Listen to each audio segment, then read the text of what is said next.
T'as toujours voulu avoir des astuces sur Excel?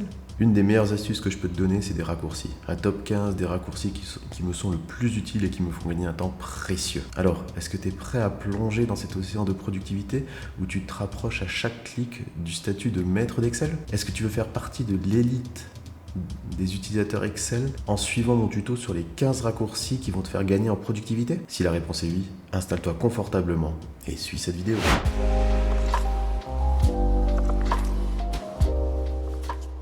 Salut, c'est Cédric. Bienvenue dans ce nouvel épisode de Excel Ensemble. C'est le meilleur endroit pour apprendre à maîtriser Excel et devenir ainsi un maître dans son utilisation. Je partage avec toi mes connaissances Excel afin de te faire gagner en productivité et que tu te sentes à l'aise sur ce logiciel. Aujourd'hui, nous allons voir des raccourcis. Pourquoi? C'est ce qui te fait gagner un temps précieux dans Excel. Plutôt que d'aller chercher dans chaque onglet comment faire ceci ou cela, 2-3 touches de ton clavier vont te suffire à naviguer, à modifier des données, à modifier du format, etc. Allez, je vais pas te faire perdre plus de temps. Passons tout de suite au cas concret. Nous allons voir plusieurs types de raccourcis. Tout d'abord, il y a les raccourcis de navigation, ce qui va te permettre de naviguer dans les feuilles Excel ou dans le fichier Excel. On a aussi les raccourcis pour les données, ce qui va te permettre de faire une modification dans la donnée, une modification de format, des calculs, etc. Il y a ensuite les raccourcis concernant les cellules, sauter des lignes, sélectionner des lignes. Et commençons tout de suite, raccourci numéro 1. Les raccourcis de navigation. Donc nous sommes dans notre fichier Excel et je veux supprimer une ligne ou supprimer une colonne. Donc ce que je vais faire, c'est que je vais faire un CTRL-. Et vous voyez, il va me dire supprimer. Donc ici, je peux supprimer la ligne entière, la colonne entière. Donc avec un CTRL-. À son opposé, si je veux ajouter une ligne ou une colonne, il me suffit de faire un CTRL+. Et là, je vais pouvoir insérer une ligne, insérer une colonne entière, décaler les cellules, etc. Donc voilà pour le premier raccourci. Raccourci numéro 2.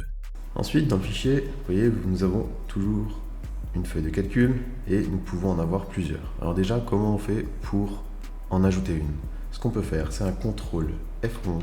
Et vous voyez, j'ai rajouté ici une feuille de calcul. Donc si je le fais, je réappuie, vous voyez, j'en rajoute plusieurs. Raccourci numéro 3.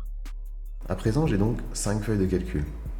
Pour pouvoir naviguer entre elles, ce que je peux faire, c'est un CTRL et page down, page up. Ce qui va me permettre, si vous regardez en bas de l'écran, vous voyez, je navigue entre macro 1, macro 2, feuille de calcul. Et je peux naviguer comme ça. CTRL, page down, page up. Raccourci numéro 4. Pour ce raccourci, c'est la navigation dans une sheet en elle-même.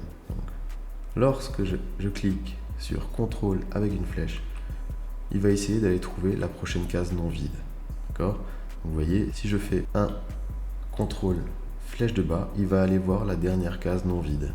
Hop, il va à la fin de mon classeur. Si je suis à la fin de mes données ici et que je fais de nouveau un CTRL flèche du bas, il va aller à la toute fin de la feuille Excel. Vous voyez, à la ligne 1 048 000, qui est le nombre de lignes maximum. Donc si je fais un CTRL flèche du haut, il va revenir sur la première case non vide. Voilà, je peux faire ça en haut, en bas, à droite, à gauche, CTRL plus une des flèches directionnelles. Raccourci numéro 5. Nous avons vu des raccourcis pour la partie navigation. Passons tout de suite à la partie des raccourcis pour les cellules. Donc ici, quand je suis dans ma feuille de calcul Excel, si je fais un CTRL espace, je vais sélectionner une colonne entière. Vous avez vu, ici, CTRL espace, je sélectionne ma colonne entièrement. Si je fais un majuscule espace, je sélectionne une ligne entière. CTRL espace, ligne entière, maj espace, ligne entière. Si j'accumule les deux, donc CTRL maj, puis un majuscule maj, je sélectionne toutes mes cellules de la feuille de calcul Excel. Raccourci numéro 6. Ensuite, dans les cellules, quand nous écrivons quelque chose dans les cellules, donc par exemple la présentation des raccourcis, oula, une bonne faute, présentation des raccourcis, parfois j'ai envie d'aller à la ligne dans le fichier. Par contre, si j'appuie sur Entrée, eh ben, il va pas aller à la ligne. Pour pallier à cela, il faut que j'appuie sur Alt, Entrée, et là il va sauter une ligne dans la cellule. Là je peux écrire étape 1, Entrée, et vous avez vu, il est allé à la ligne 2 fois parce que j'ai cliqué 2 fois. Pour supprimer, il suffit que j'appuie sur le bouton Sup et il supprime ce que j'ai écrit dans la cellule. Raccourci numéro 7. Ensuite, pour les cellules, parfois, nous devons faire des recherches ou des modifications. Si je veux faire une cellule, par exemple, j'ai mon code client 098. Nous avons un grand nombre de données, donc je ne vois pas tout. Ce que je peux faire, c'est un CTRL F. J'ai la pop-up rechercher qui apparaît. Ici, dans rechercher, je tape le nom que je veux rechercher et je fais soit rechercher tout, soit les suivants. Et là, il va me mettre sur la cellule qui contient le nom que j'ai tapé ici. Ferme cette pop-up. Raccourci numéro 8. Si, par exemple, ce client, je veux changer son code, ce que je peux faire, c'est un CTRL H. Et là, je rentre dans la pop-up remplacer.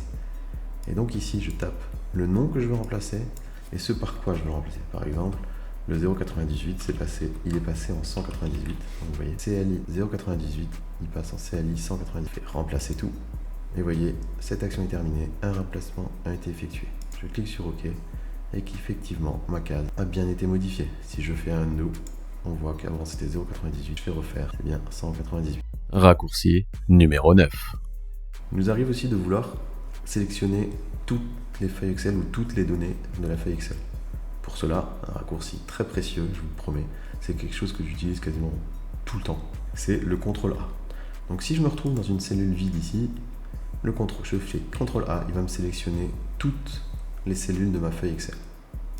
Par contre, si j'ai un jeu de données comme ici, par exemple un tableau de données, si je me mets dans n'importe quelle cellule avec du texte et que je fais un CTRL A, il va me sélectionner l'entièreté de mes données, mais pas les cellules à côté. Raccourci numéro 10.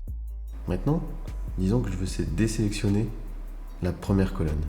Ce qu'il va falloir que je fasse, c'est un CTRL, parenthèse ouvrante, et vous avez vu, il a désélectionné uniquement la première colonne.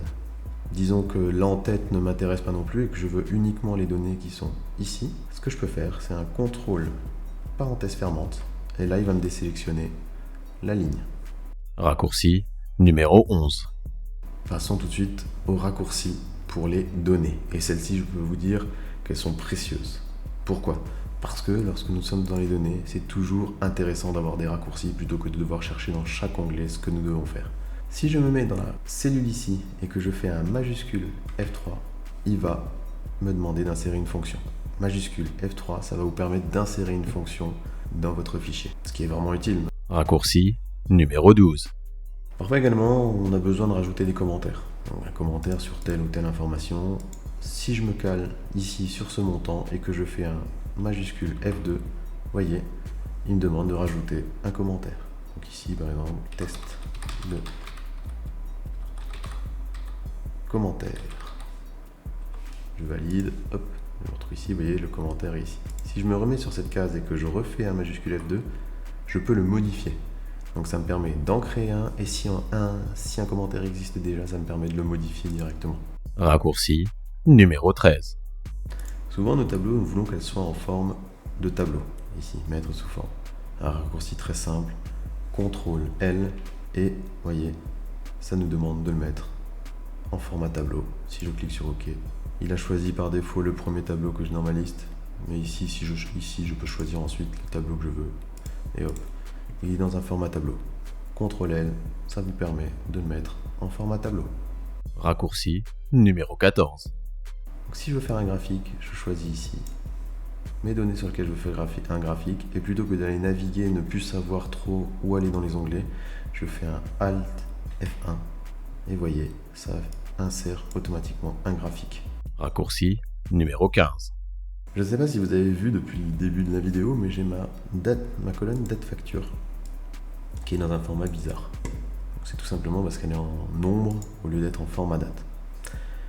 Si je veux la modifier, ce que je peux faire, c'est sélectionner mes données, faire un CTRL Maj 1 et j'ai le pop-up format de cellule qui apparaît. Et ici, je peux choisir le format date. OK. Et vous voyez, j'ai tout remis en date. Donc CTRL Maj 1 vous permet d'ouvrir directement le formatage des cellules. Raccourci bonus, le 16. Et le dernier, malheureusement, le dernier raccourci, il s'agit du coller et du collage spécial. Parce que pour copier, c'est un simple CTRL-C. Donc si je prends ça, je fais un CTRL-C, je le copie, CTRL-V, je le colle. simplement. Mais si je fais un CTRL ALT V, il me demande un collage spécial. Et vous voyez ici, je peux choisir pas mal de choses. Je peux choisir si je colle la formule, la valeur, le format, etc. Parce que parfois il va vous arriver, vous ne voulez pas coller exactement le format source, ou vous voulez transposer vos données. Par exemple, je veux copier cette partie-là, donc je la copie, mais je veux qu'elle apparaisse, au lieu d'apparaître en colonne, je veux qu'elle apparaisse en ligne. Donc ici, je me cale ici, je fais un CTRL ALT V, je lui dis que je veux m'y transposer et que je veux uniquement coller la valeur. Disons qu'ici, c'est une formule, je ne veux pas la formule, je veux uniquement la valeur. CTRL ALT V, j'arrive sur collage spécial, je fais mon collage spécial et hop, vous avez vu, il l'a transposé.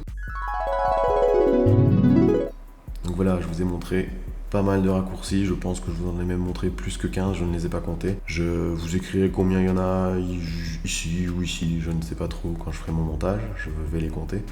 Mais j'étais pas à 1 ou 2 près pour vous donner des astuces, d'accord ? Je suis très content de vous donner ces astuces, j'espère que vous allez re-regarder la vidéo si certains vous ont échappé, que vous allez les noter, que vous allez les utiliser. S'ils vous servent dans votre quotidien, s'ils vous servent quand vous utilisez Excel, n'hésitez surtout pas à me le dire en commentaire. Si d'autres raccourcis vous intéressent, n'hésitez pas à me les demander en commentaire aussi, je vous répondrai. Je vous donnerai les manipulations à faire ou les raccourcis exacts pour faire ce que vous avez envie. Comme d'habitude, n'hésitez pas à laisser des commentaires pour que je vous y réponde. Si vous avez des questions, si vous avez des interrogations, s'il y a des choses qui ne sont pas claires, je vous y répondrai sans souci. Si vous avez aimé cette vidéo, si vous avez appris des choses, un petit pouce bleu, ça me donnera toujours un petit peu de force. Et sur ce, je vous dis à la prochaine. Salut!